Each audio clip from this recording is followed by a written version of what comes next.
रातों पे छाती है जब হ্যালো ভিউয়ার্স, কেমন আছেন? আশা করছি ভালো আছেন।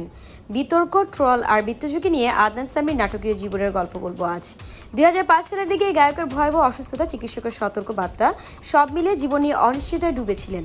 আসলে জীবন নাটকের চেয়েও নাটকীয়। 2006 সালের কথা, ভারতীয় সঙ্গীতাঙ্গনে পরিবর্তনের ঢেউ।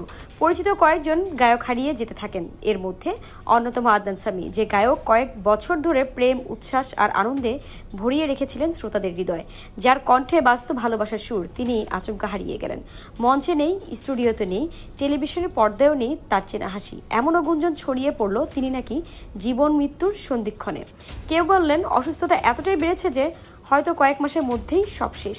সেই গুঞ্জনের মধ্যেই একদিন ফিরে এলেন তিনি, কিন্তু যেন একেবারেই অন্য মানুষ। 280 কেজি ওজনের স্থূলকায় সেই গায়ক রূপান্তরিত হয়েছেন 85 কেজির এক নতুন চেহারায়। দর্শক প্রথমে বিশ্বাসই করতে পারেনি, এ কি সেই আগের আদনান সামি? শুরুটা পাকিস্তানে, তবে পাকিস্তান ছাড়িয়ে ভারতেও তিনি গান দিয়ে তুমুল জনপ্রিয়তা পান। দর্শকের মুখে মুখে ছিল তার গান। জনপ্রিয়তার চূড়ায় থেকেও সেই সময় সঙ্গীত থেকে দীর্ঘ বিরতিতে চলে যান। 2005 সালের দিকে এই গায়কের ভয়াবহ অসুস্থতা, চিকিৎসকের সতর্কবার্তা, সব মিলিয়ে জীবন নিয়ে অনিশ্চয়তায় ডুবেছিলেন। কিন্তু 11 মাস পর যখন তিনি ফিরে এলেন, তখন একজন নতুন মানুষ, নতুন গায়ক, নতুন প্রাণশক্তি নিয়ে মঞ্চে দাঁড়ালেন। 2005 সালের দিকে যখন একের পর এক ব্যস্ততা বাড়ছে আদনানের, তখন দুঃসংবাদ হয়ে আসে তার শারীরিক অসুস্থতা। চিকিৎসক জানিয়ে দেন জটিল রোগে ভুগছেন তিনি।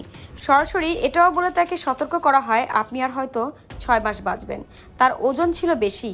এই বাড়তি ওজন না কমাতে পারলে হৃদরোগে আক্রান্ত হয়ে দুর্ঘটনা ঘটতে পারে।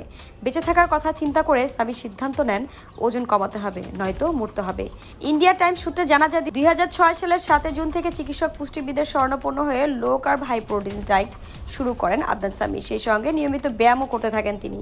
গান থেকে একদমই দূরে সরে যান। মাত্র 11 মাসে আদনান সামির ওজন 230 কেজি থেকে 85 কেজিতে নামিয়ে আনেন। তিনি জানান, গড়ে তার ওজন প্রতি মাসে 10 কেজি করে কমাতে হয়েছে। জন্মগতভাবে পাকিস্তানের নাগরিক হলেও 2015 সালে আদনান সামি ভারতের নাগরিকত্ব গ্রহণ করেন।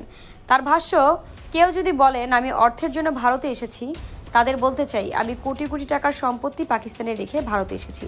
আদনান জানান, ভারতের জায়গায় অন্য কোনো দেশেও তিনি সহজেই নাগরিকত্ব পেতে পারতেন, জার্মানি, ইংল্যান্ড, কানাডা বা আমেরিকায়। তবে তার সিদ্ধান্ত ভারতের মূল্যবোধই প্রধান প্রভাব রেখেছিল। বিশেষ করে পাকিস্তানে মূল্যবোধ সহ্য করতে পারে না বলেই এই দেশে এসেছি, যোগ করেন তিনি। তবে ভারতের নাগরিকত্ব পাওয়া তার জন্য মোটেও সহজ ছিল না। আদনান বলেন, পাকিস্তানে এমন এক জায়গায় বড় হয়েছে যেখানে শুধু ভারতকে নিয়ে নেতিবাচক বার্তা শোনা যায়। কিন্তু এখানে আসার পর আমার ধারণা পুরোপুরি বদলে গেছে। এখন আমি জানি ভারত কেমন আর পাকিস্তান কেমন। 2022 সালে সামাজিক যোগাযোগ মাধ্যমে তিনি প্রকাশ্যভাবে পাকিস্তানের সমালোচনা করেন। সেই সঙ্গে ভারতকে কেন ভালোবাসেন তাও স্পষ্ট করেন। আদনান লিখেছেন, মানুষ আমাকে প্রায় জিজ্ঞাসা করেন কেন আমি পাকিস্তানকে পছন্দ করি না। সত্যিই বলছি, পাকিস্তানে যারা আমার সঙ্গে সদয় আচরণ করেছেন তাদের উপর আমার কোনো রাগ নেই। আমাকে যারা ভালোবেসেছেন তাদের সবাইকে আমি ভালোবাসি।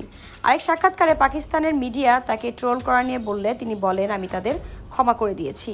আগে আমি মোটা ছিলাম, সেটি নিয়ে ট্রোল হতো। শিকড় সম্পর্কে তিনি জানান, ভৌগোলিকভাবে আমার শিকড় আফগানিস্তানের হেরাতের, তবে সবকিছুই ভারত উপমহাদেশকে ঘিরে। প্রকৃত ভক্তরা কোনো দেশের গণ্ডিকে আমাকে বেঁধে রাখবেন না। মিউজিকের কোনো দেশ হয় না। পাকিস্তানি শিল্পীদের বলিউডে আসা প্রসঙ্গে তিনি যুক্তি দেখান, যারা রকি বা কিশোরের গান পছন্দ করেন তারা আতিফের গান নাও পছন্দ করতে পারেন, কিন্তু কোনো কারণ ছাড়া কেউ এত জনপ্রিয় হয় না। কিছুদিন আগে প্রকাশিত নতুন অ্যালবাম পূর্ণজনমে তিনি আবারও প্রমাণ করেছেন হারানো প্রাণশক্তি ফিরে এসেছে এবং তিনি আগের চেয়েও আরও শক্তিশালী। আদনান সামি নতুন করে আলোচনায় আসেন পরম সুন্দরী সিনেমার বিগিশারি গানটি দিয়ে। অনেকে মুক্তির অপেক্ষায় থাকা সিনেমার গানটিতে পুরনো দিনের হিন্দি সিনেমার মেলোডি খুঁজে পেয়েছেন।